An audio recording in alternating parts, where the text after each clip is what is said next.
मेरे काम में उससे मनुष्यत पैदा होती है, मैं नहीं सुनना चाहता। तो मुसलमान तो खतना भी कराता है। आप उस पत्रकार के साथ मौजूद थे कि माता के जगराते में मौजूद थे? ये अलग बात है कि आज जर्नलिस्ट बरादरी अपने ही पत्रकार के लिए आवाज नहीं उठा रही। और ऐसा कीजिएगा, अपने ऑफिस के बाहर लाउड स्पीकर लगवा दीजिएगा, उसकी आपको मैं छूट दे दूं। आजा संडास दिखा तो आचार्य अजय गौतम, जिस तरीके से देखिए, बात यह है, यहाँ इस्लाम को ही मानने वाले लोग बैठे हैं। आपकी आस्था मोहम्मद, प्रॉफिट मोहम्मद में है, आपकी आस्था अल्लाह में है, आपकी आस्था इस्लाम में है, मेरी तो नहीं है। मेरी नहीं है तो अगर मैं उस अजान को सुनता हूँ तो मेरे लिए वो अजान आपके लिए मुकद्दस है, लेकिन माफ करिएगा, मेरे लिए उस अजान को सुनना अपवित्र है, अनहोली है, और मेरे काम के, मेरे धार्मिक अधिकारों के अंदर वो अतिक्रमण है।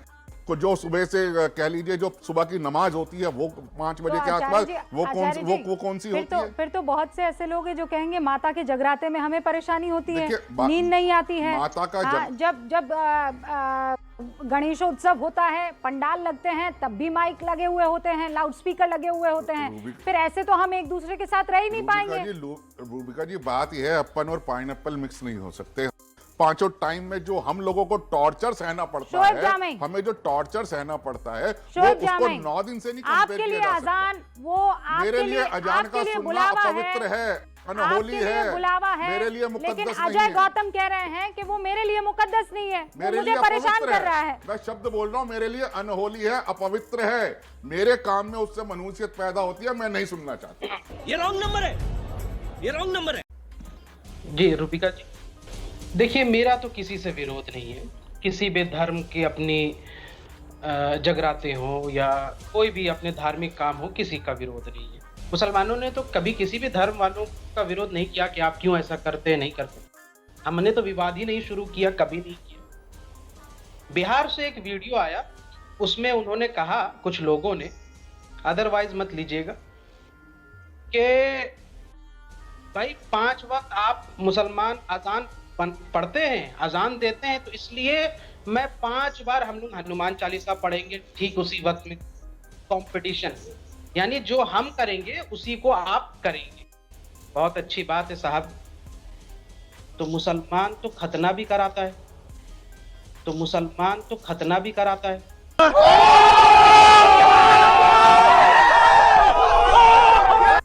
तो ये आप समझिए ना कि कहां देश जा रहा है।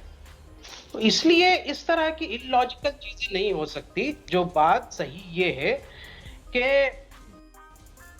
जो सुप्रीम कोर्ट का ऑर्डर है उसको माना जाए और सब माने। अदरवाइज ब्लैंकेट बैन लगाना है लाउड स्पीकर पे, तो सब जगह हो, पूरे देश में हो, उसकी सब जगह यहाँ से उसमें किया जाए। हमारा तो कोई विरोध नहीं है। अब आपने ज्ञान दे दिया अपना, किसी का विरोध नहीं करता है।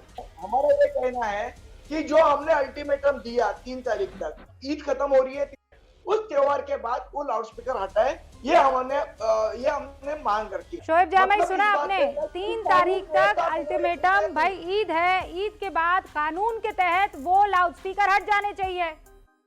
जी रूबिका जी, इन्होंने कानून के पालन की बात की। अभी कुछ ही दिन पहले की बात है, आपके नोएडा में एक आपके राइवल चैनल के पत्रकार ने रात के 12 बजे से 3 बजे के बीच में बहुत लाउड स्पीकर से जगराते हो रहे थे, वहां जाके रुकवाया।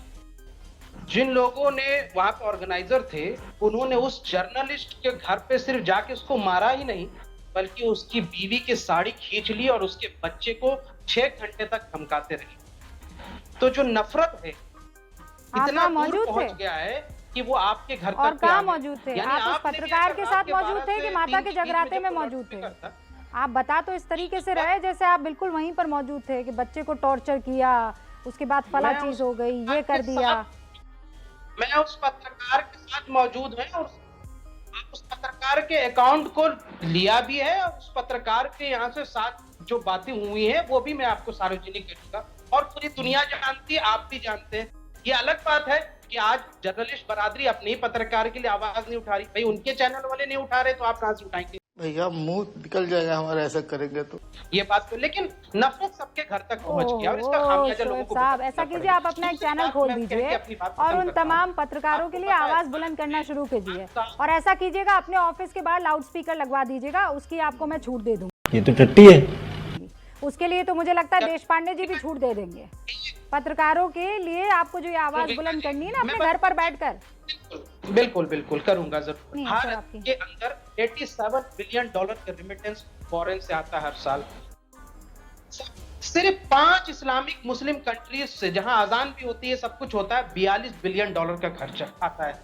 32 लाख भारतीय हिंदू इन मुस्लिम देशों में काम करते हैं। ये जो नफरत फैल रही है, क्या आपको मिडिल ईस्ट के नहीं लोग तो नहीं कहना देख क्या रहे? चाह रहे हैं आप? और मैं बड़ी तो सिर्फ पैरवी कर इतना रहे कह हैं रहा आप हूं कि मुस्लिम उन कंट्रीज 32 की। लाख भारतीय अरे अपने हिंदू की हिंदुस्तान जरूर की चिंता पैरवी कीजिए ना। कीजिएगा। मुस्लिम अगर आप कंट्रीज पर आप यहाँ पर इतरा रहे हैं, फैलाई- आप जाइए ना वहां पर। रोका है किसी ने आपको? Go to all those Muslim countries, stay there. No, उनकी नौकरी- हम करवा देते हैं आपकी टिकट। नौकरी के नाम पे गिरी कर रहे हो तुम। म्यूजिक।